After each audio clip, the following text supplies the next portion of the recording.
Hello, everyone. Welcome to our virtual program today for Earth Week. I'm your host. I'm curator for the Daily Planet Theater at the North Carolina Museum of Natural Sciences. My name is Chris, and happy Earth Week, everybody.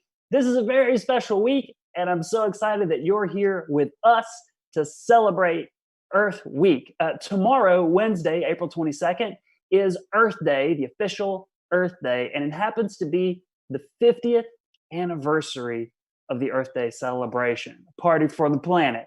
So, all week long with the museum, we've been hosting these virtual events here on YouTube Live, bringing museum experts and outside partners in to share some of their knowledge, insight, expertise about all aspects of Earth. So, yesterday, I hope that you tuned in. We learned a little bit about the impacts of climate change in North Carolina. Today, we're going to shift the focus a little bit and talk about biodiversity, species, the animals that make up the planet. And we've got a very special guest who's joining me today for the show, Dr. Brian O. Manager for ornithology, bird science, at the Museum of the Natural Sciences. He is a verified, certified bird expert. Brian, welcome to the show. Thank you. Good to be here. Maybe I'd heard the word curlew once before we started planning this event. Yeah, they're not birds that are known to too many people. Yet today is a special day dedicated just to them, World Curlew. Actually, I wasn't aware there was a World Curlew Day either until recently. Okay, well, I don't feel too bad about it then.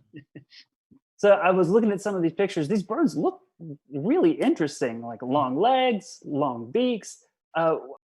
Well, I really like curlews because I like shorebirds, the family of birds that curlews belong to, and they have the long curved bill, so they're really striking birds when you see them, and migratory strategy and a lot of really interesting ecology. Well, I'm excited to learn more, so I'm going to turn it over to you, folks. Dr. Right. Brian O'Shea. All right. Thank you, everybody, for. Excuse me a moment. All right.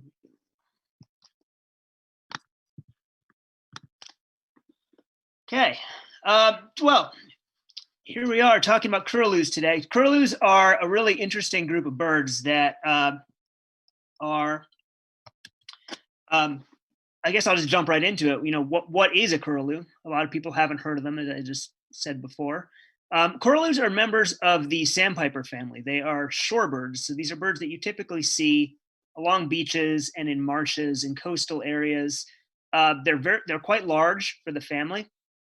They are almost entirely brown with these streaked, various streaks and spots and barring on their plumage.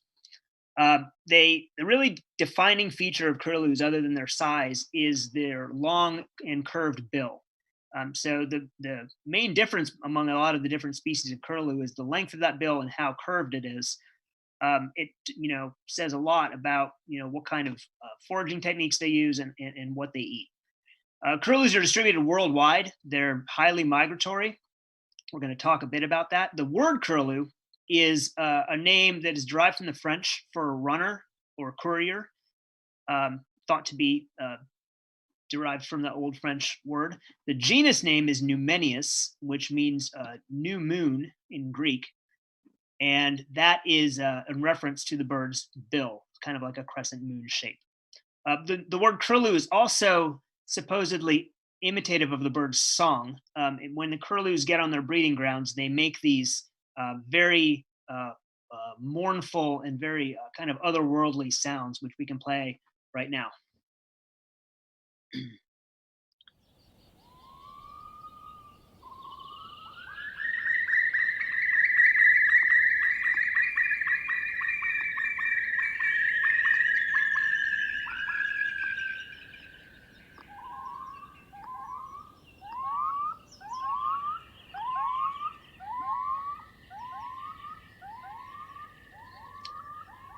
Very evocative call, very reminiscent of windswept open places such that you might find in, say, moorlands or the Arctic tundra, and that is exactly where you would find a curlew. Curlews really inhabit these very far reaches of the world, windswept places, open places, Arctic tundra, and moorlands up in the really throughout the Arctic, both in the New World and the Old World. And in the wintertime, they like that same kind of habitat. They are often found in vast mudflats and grasslands of southern South America and parts of Africa as well during the winter. It is there where you might find this guy sitting there. This guy, just to give you an idea of how mysterious some of these curlews are, and how remote some of the places they live are. This bristle-thighed curlew was one of the last birds to have its nest and eggs described to science in North America. So the nest and eggs of this bird were not found until 1948, which is extremely late. By that point, most of the birds in North America had been discovered. A lot was already known about them, but the breeding grounds of this bird were so remote that it took centuries, really, for people to find where they nested. Just to give you an idea of what some of these curlews look like I mentioned, they're really quite similar to one another. They're all big and brown, mostly streaky. They really have a beautifully intricate plumage pattern if you look at them up close. Starting in the upper left here, we have the bristle-thighed curlew. This is a bird that breeds mostly in western Alaska, winters in the South Pacific. Moving to the right, we have the long-billed curlew, which I'll talk about more in a minute. And then the little curlew, the guy up in the upper right, which has a shorter bill and is a pretty common bird in Europe and Asia. And moving down to the lower left, we have the far eastern curlew, and then the Eurasian curlew, which is the species that you just heard a few minutes ago. Curlews are, like a lot of shorebirds, are not doing particularly well in the face of a lot of threats to their ecology. A lot of shorebirds are declining. These guys in particular are being hit pretty hard. Of the 8 species of curlews that there are, 5 of them are on the IUCN Red List of threatened species. The bristle-thighed curlew is considered vulnerable, the far eastern curlew endangered, and the Eurasian curlew near threatened. So there is a lot of conservation work being done right now on these different curlews to learn more about their ecology and more about what they need, and also to establish pretty aggressive PR campaigns to try to limit some of the threats that they face, both during migration and also in winter. 2 species of curlew are actually so rare that we don't even know if they're still extant.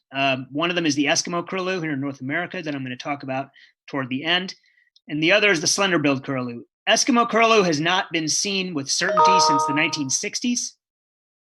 Slender-billed curlew was last seen in the 1990s, late 90s.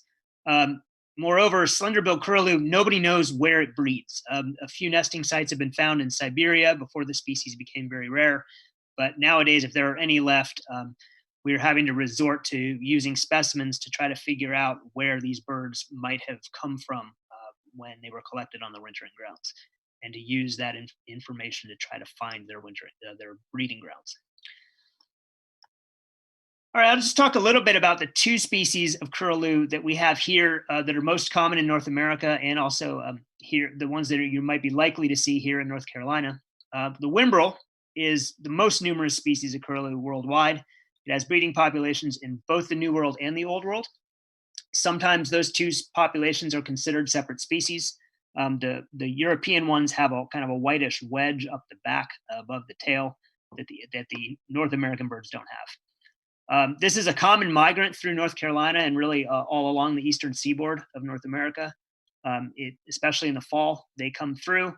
They spend most of their time on beaches, probing into sand, chasing waves a lot like the other shorebirds do, looking for little invertebrates in the sand.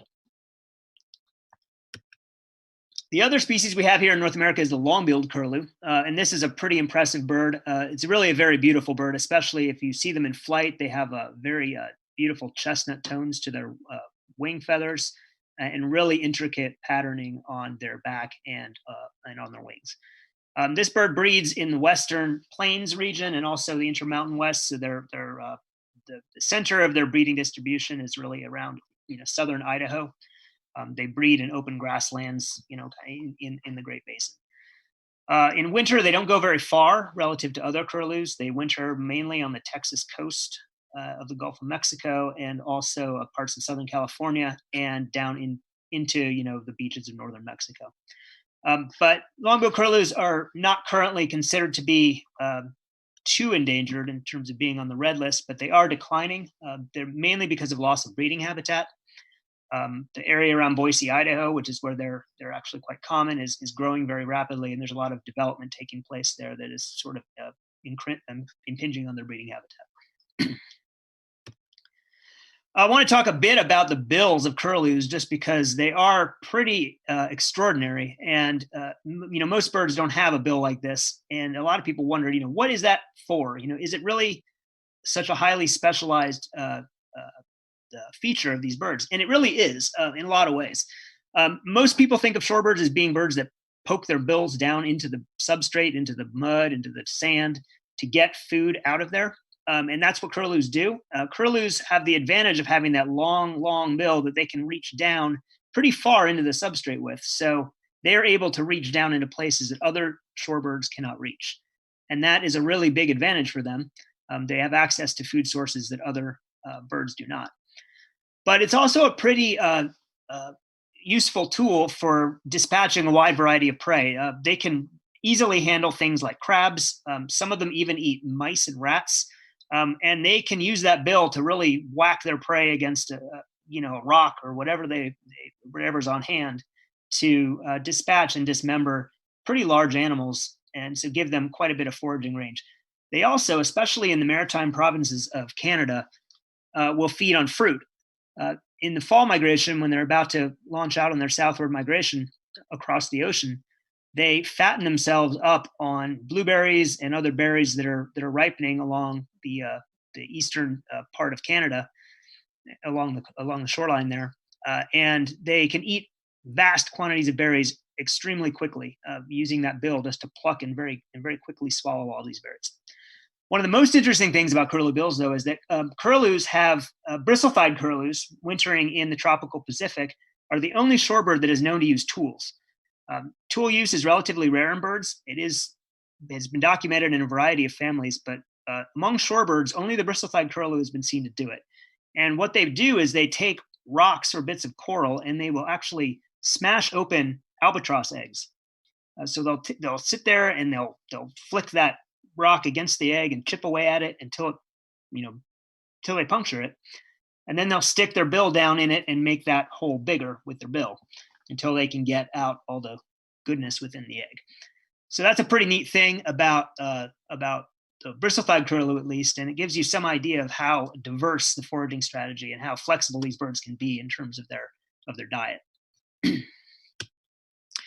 I mentioned before that curlews are found worldwide, but they have really amazing migrations. And I'm going to talk a bit about how we know some of what we know about curlew migration.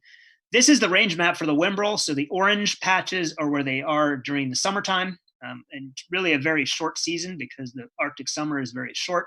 They're really on their breeding grounds for only about maybe 6 weeks or so until they're on their way back to the wintering grounds again. During the winter, they're found in these blue areas. So Whimbrels are mainly coastal, so you'll find them along coasts, really, throughout the tropics and even south of the tropics a little bit. And most curlews have some species of curlews are found pretty much anywhere you see coloring on this map. This is a pretty good surrogate for a lot of the distribution of a lot of the other curlew species.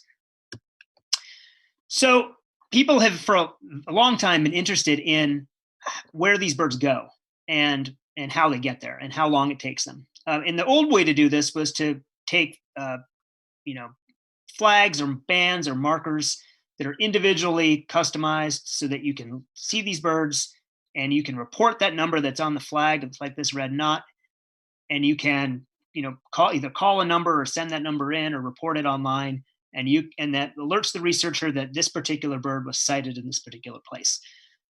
It's a great way to get a lot of data pretty quickly because these birds tend to be in places where there are a lot of people. Birders are always looking for shorebirds, so birders have been able to send a lot of data in this way. But the disadvantage is that they have to be places where there are people to see the tags.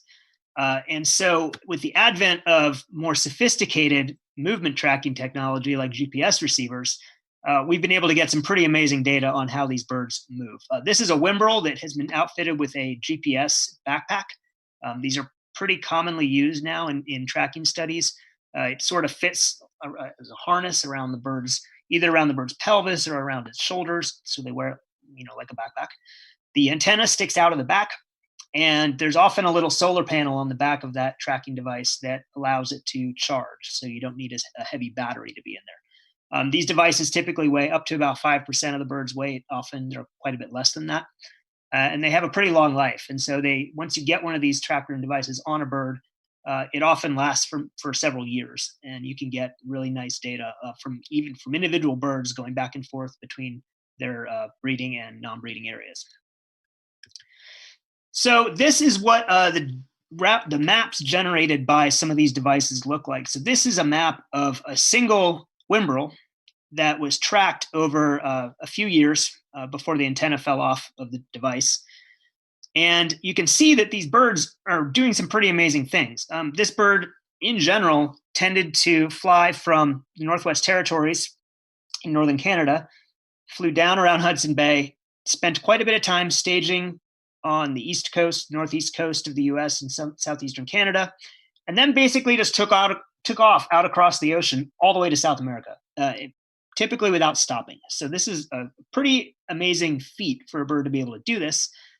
They appear not to have a problem with it. They do it all the time. They put on a ton of fat before they leave North America, and then they just shoot out over the water, and 3 days later, they get to where they're going. They fly nonstop. They don't land on the water. They just keep going all the way through. Pretty amazing thing to be able to do. But even more amazing than that is that these birds have been actually tracked to fly right into the middle of hurricanes. So this whimbrel here flew straight down, and this is Hurricane Irene on the left side. The bird flew right into the northeast quadrant of Hurricane Irene, which is the most powerful quadrant of a hurricane, and came to rest on a Caribbean island shortly after the hurricane had passed through. Pretty amazing thing to be able to see that. It inspired a lot of you got a lot of coverage, a lot of media coverage at the time.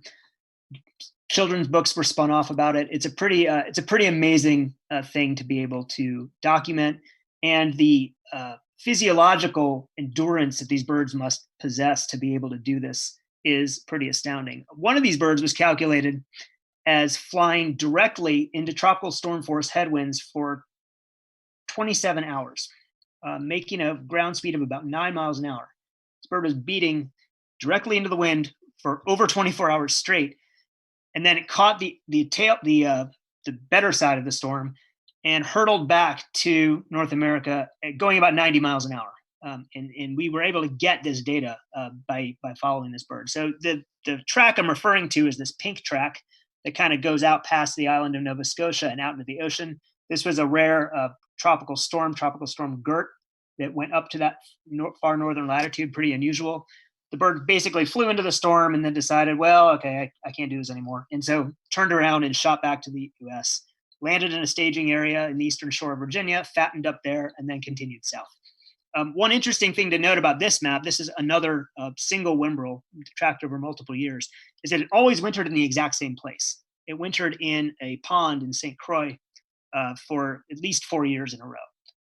So these birds are pretty highly faithful to both their breeding and their wintering grounds. And they have an amazing ability to navigate directly to it, even if they have to fly through a storm to get there. Unfortunately, it didn't end well for some of these whimbrels. The one real difficulty that a lot of these birds that are migrating such long distances face is that they have to go through a lot of places where they don't have the luxury of being protected with the kinds of laws that we have, say, here in the United States or in Canada. In the Caribbean in particular, shorebirds are still shot very frequently, both for recreation and for food. And a couple of these tagged whimbrels from this same study landed on the island of Guadalupe and were shot probably on the same day, or at least within a couple of days of each other. They were able to figure this out. The hunter brought the tracking device to the scientists and reported it. It caused a big outcry, but it also focused a lot of attention on this problem. Unfortunately, this is not just limited to a single island in the Caribbean. This is a pretty widespread problem. A lot of people do this still. Shorebirds are, like I said, extremely fat during migration. They're a pretty desirable source of food for a lot of people. Shorebird conservation relies on really international partnerships. There's a lot of organizations that are devoted to establishing networks of reserves and coordinating monitoring among different teams of observers in different countries to try to track where these birds are going and to try to mitigate the threats that they face. Shorebirds are not doing very well, as I mentioned, with climate change and sea level rise and loss of coastal development, loss of habitat. Their populations have dropped by almost 3/4 just in the last 40 or 50 years. I know a lot of people in Suriname, where I do a lot of field work, and Suriname is a huge shorebird staging area, especially in the northward migration, where the shorebird flocks that they see now are nothing like what they used to be. They used to see hundreds of thousands of shorebirds, and now they see a few thousand to maybe a couple tens of thousands. So not very many. And the stopover habitats are really key for birds that migrate, that have these extremely arduous migrations where they're flying thousands of miles over open ocean. They need to put on a lot of fat. So the resources available at those stopover sites are key. And the stopover sites they've usually been established as stopover sites because they feature a super concentrated abundance of food at a particular time, just at the time that they need it. So birds gather in mass. This is one of the most famous ones in North America. This is the Delaware Bay area in New Jersey and Delaware, where red knots and ruddy turnstones, which are the two species pictured here, gather by the millions to feed on horseshoe crabs. Horseshoe crabs come ashore here, they lay their eggs, and the birds time their migration to arrive exactly when the horseshoe crabs are coming out so that they can feast on the eggs. This is a relationship that's evolved over millions of years. It's very highly coordinated, and the birds are very much dependent on those horseshoe crabs not only being there, but also being there at the time that they need them to be there. And when climate change enters the equation, things start to get a little out of whack, and you can get these mismatches that can really impact shorebird populations. One species that's really, unfortunately, been decimated by this kind of, it's kind of a victim of its own specialization, is the Eskimo Curlew, a bird that I've mentioned before. This was formerly a pretty abundant bird in the US. Bred in northern Canada, wintered in southern South America. It followed generally the same kind of migratory pathways that the whimbrel showed you that I mentioned before. It would migrate to southeastern Canada. It would fatten up on berries, and then it would shoot out across the Atlantic. Some people think that they might have gone all the way to southern South America from the New England coast nonstop. So that's thousands and thousands of kilometers that they're flying without stopping. Pretty amazing that they could do that. They then followed an elliptical pathway back up through the center of South America, or some people think they might have crossed the Andes and gone up the Pacific coast. They went up through Central America, crossed the Yucatan, crossed the Gulf of Mexico, and went up through the prairies of the central US. Right at the time that they were doing that, they would take advantage of a patchwork of disturbance that the prairies featured. So you would have areas that had been impacted by fire, so they were essentially open ground, and they traveled in much larger flocks than other curlews do. So by using these social cues, they were able to find all of these kind of scattered patches that were really rich in a particular type of insect, the Rocky Mountain grasshopper, that used to lay its eggs in these disturbed prairie patches. And especially in years when the grasshoppers were in a locust phase and they were moving in huge swarms, this used to be a really abundant agricultural pest in the central U.S. in the Great Plains. they would lay their eggs in just these amazing densities, just phenomenal densities of egg sacs were deposited in the ground. So these birds could land after having flown from southern South America and across the Gulf of Mexico, and they could just feast on this bounty of grasshopper eggs. And that's what they did. They would do that. They would slowly drift north. And then at some point, they would just fly over the prairie provinces and fly back up to the Arctic. So this was a very, very highly coordinated and very regimented migration path that they did for many, many years. And then the settlers came. And what happened essentially in most of the central US is that long grass prairie that they needed was converted to row crops, intensive industrial agriculture. At the same time, fire was suppressed. People didn't want prairies burning. It was dangerous. They just didn't want it. And it wasn't necessary for them to grow their crops. And as a result of that, the grasshopper actually went extinct. This was one of the most abundant pests in the 1800s in central North America. There are many, many stories of these Rocky Mountain locusts just devouring everything in their path, traveling in enormous swarms. They were gone. By 1900, there were none left. So that really impacted the curlew's food supply going north, probably weakened them going north, and probably impacted their ability to raise young. The other unfortunate consequence of that was that as these curlews, as their habitat was converted into large-scale agriculture, the few remaining patches of prairie became really attractive to what curlews were left. So the ones that were there would go to where these few remaining burned patches were, or long grass native prairie patches were, and people would realize that they were going there, and so they would go and shoot them. And so it's actually a very similar story to what happened with the passenger pigeon. Just substitute, the eastern deciduous forest for the prairies.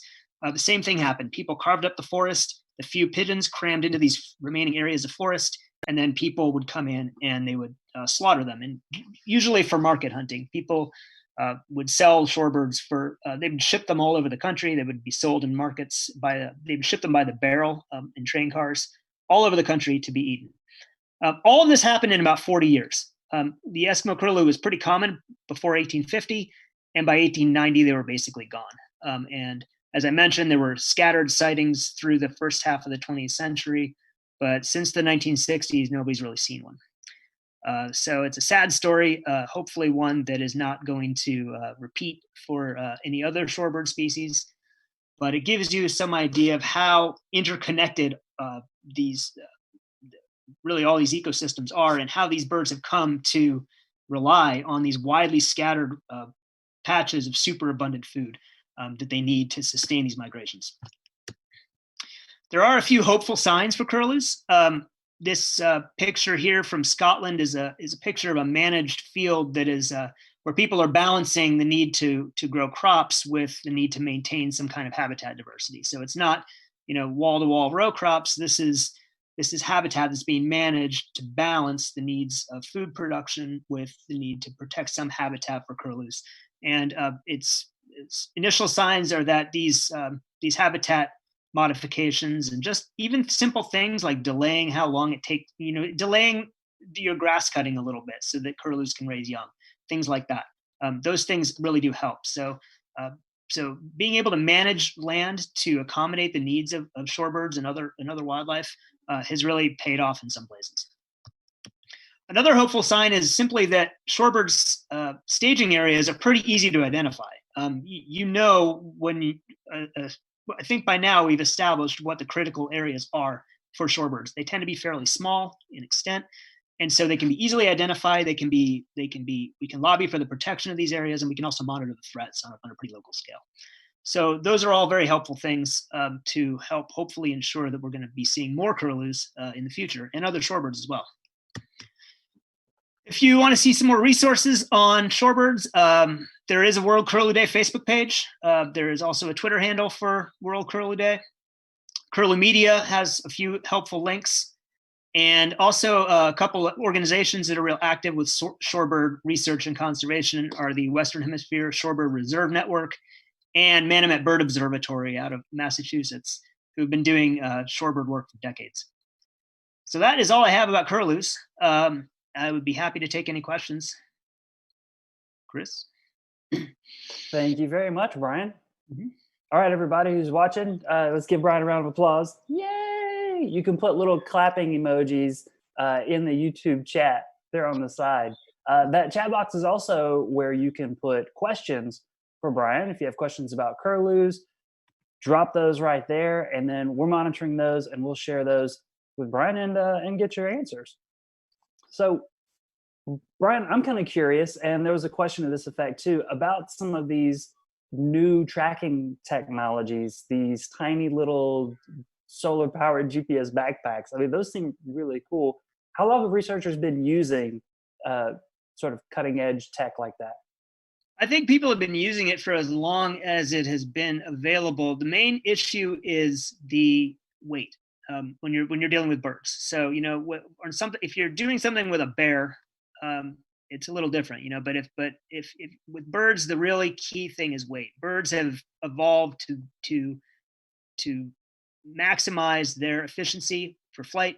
They have hollow bones. They have huge chest muscles. They've really made a lot of trade-offs over their evolution to enable them to fly and to be able to really efficiently fly. So when you're dealing with attaching something to a bird, you need to make sure that that thing is not interfering with their ability to fly.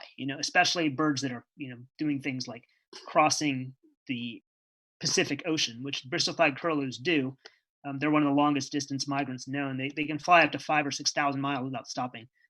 They put on so much fat that their internal organs atrophy, and their body weight can be up to 50% fat. It's really remarkable to see what these birds do.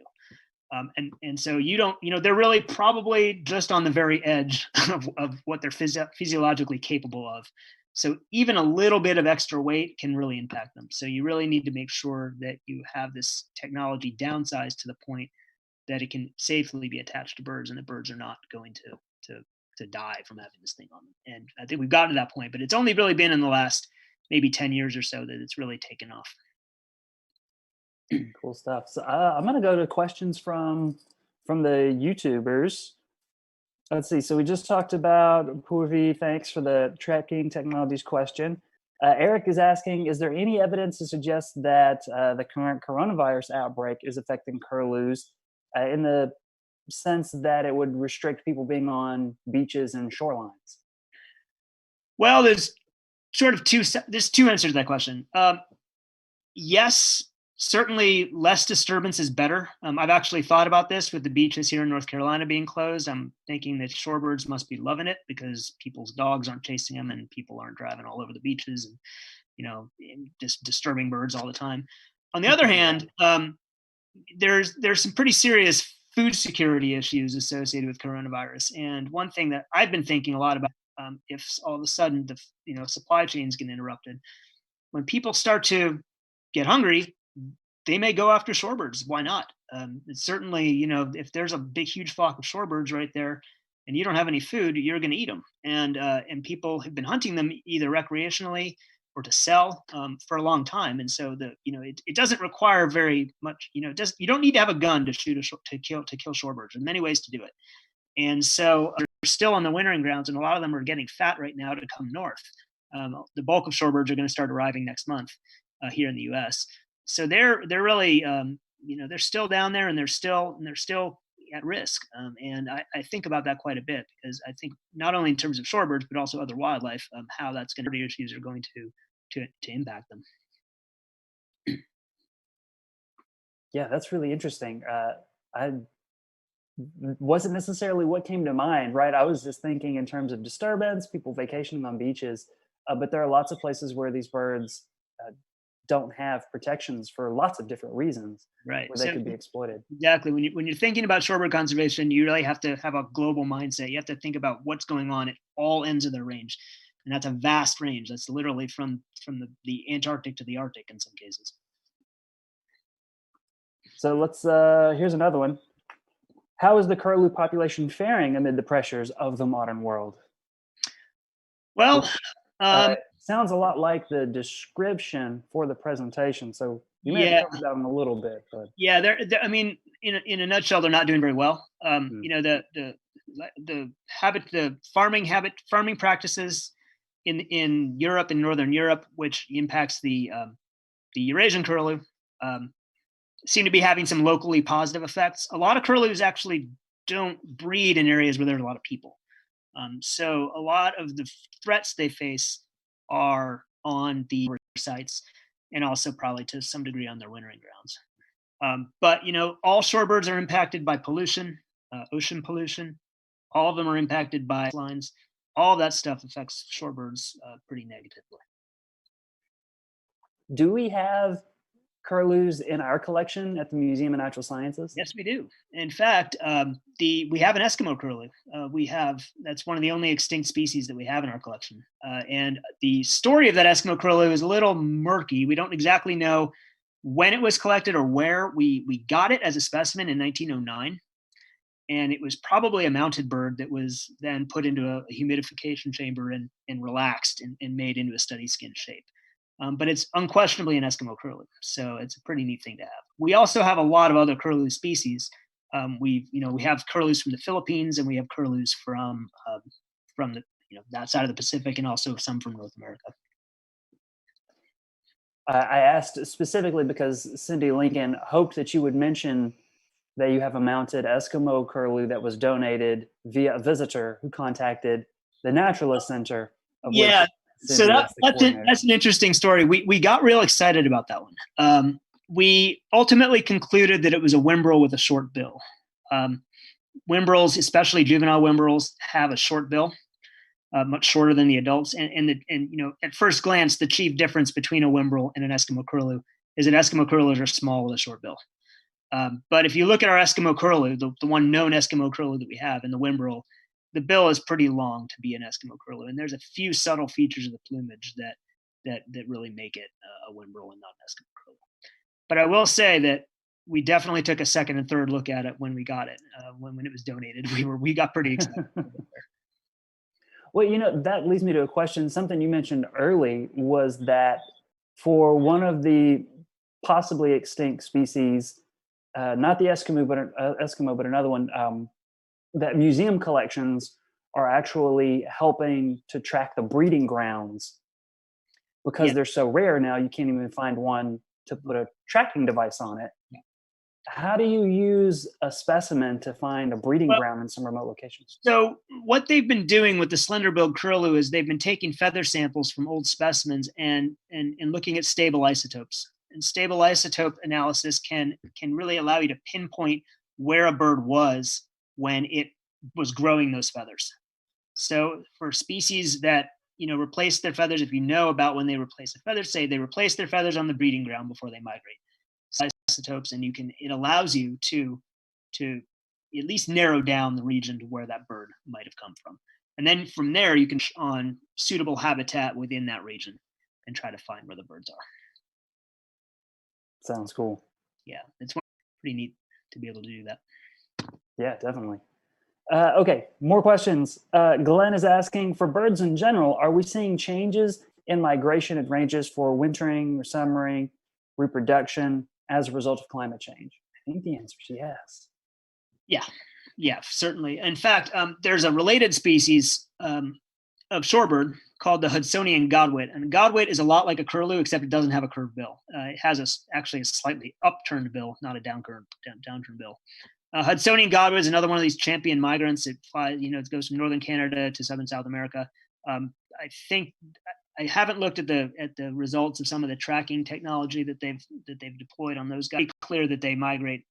They probably do the flight from northern Canada to southern South America in maybe 2 hops, but they go a long way. The thing with Hudsonian godwits is that they've evolved to get to their breeding grounds to time their reproduction with a pulse of insects that are flushing. Arctic, of course, has one of the fastest warming rates of anywhere in the world. So resources are really getting out of whack there with regard to shorebird breeding times. Remember, shorebirds in June, and by the middle of July, a lot of the adults are already gone. In fact, they leave so fast, they leave their babies. The babies are precocial, so the babies can get up within a couple hours and run around. The barren south, you can start seeing them on the beaches around here in July. Those are adults. that have bred and they just split. They get out of there, and and some weeks later the young follow, and they don't need to be shown where to go. They just go. They know how to do it. But they've historically timed their reproduction right when this resource peak is happening, and now that peak is off, and they are not compensating. And so some years the entire population has extremely low reproduction. So critical that they only have one chance a year. It's not like if their nest gets destroyed, they have time to nest again. They don't. So, and I think that's going on in greater or lesser degree with a lot of species, a lot of migratory, all birds, really, not just shorebirds. So yeah, in a word, yes, I think that's definitely going on. How old can these birds live to be? Jennifer is asking. I don't know what the age record is, but the thinking is on the order of 10 to 30 years. These birds can live. Oh, wow. Okay. Mm-hmm. Pretty good. Pretty good. Yeah. Well, certainly at least 10. I'm sure one has been documented living at least 10 years. I don't know what the upper limit is. So if folks want to learn more about curlews, they can rewind the video a little bit back to that closing slide where you had lots of resources. Folks, do that. And let's give Dr. Brian O'Shea, Collections Manager of Ornithology, one more round of applause. Yay! Clapping emojis in the chat box for Brian. Brian, thanks for doing this. I really appreciate it. Sure thing. And everybody, thanks for tuning in. We will be back here on the museum's YouTube channel at noon every day for the rest of this week, Wednesday, Thursday, and Friday at noon, right here with more topics. Tomorrow, we're going to be talking about sustainability with a talk entitled Sustainability, how you can continue to be sustainable and help protect the environment at home. We're going to have 3 guests from the city of Raleigh who work in sustainability joining us on the call. It's going to be a great show, great presentation, something for everybody to learn. That's at noon right here tomorrow. But I also want to let everybody know that tomorrow night, Earth Day itself at 6:30 at night, we're doing a party for the planet. We're doing an Earth Day streamathon. I have a lot of different guests who are going to be dropping into the live stream, sharing a little bit of their research, their insight, their expertise, and their passion for the planet with us. Everything from astronomy to zoology. We're going to be talking about it tomorrow night at 6:30 right here on YouTube for the Earth Day Streamathon. You can see information about that one and more special events that are coming up all week long. We've got citizen science videos that are coming out. There's DIY activities. Naturalsciences.org is a great place to visit if you're looking for ways to celebrate Earth Week and the 50th anniversary of Earth Day. Do that with us. I hope that you'll tune back in here for more presentations and check out naturalsciences.org. Like and subscribe to the YouTube channel here. You can subscribe, click the bell. That way you know when we're going to be doing more exciting science and nature stuff just like this, and when we're putting out all the great stuff that we do at the Museum of Natural Sciences. Again, my name is Chris. Thank you for tuning in, and we'll see you next time. Bye, everybody.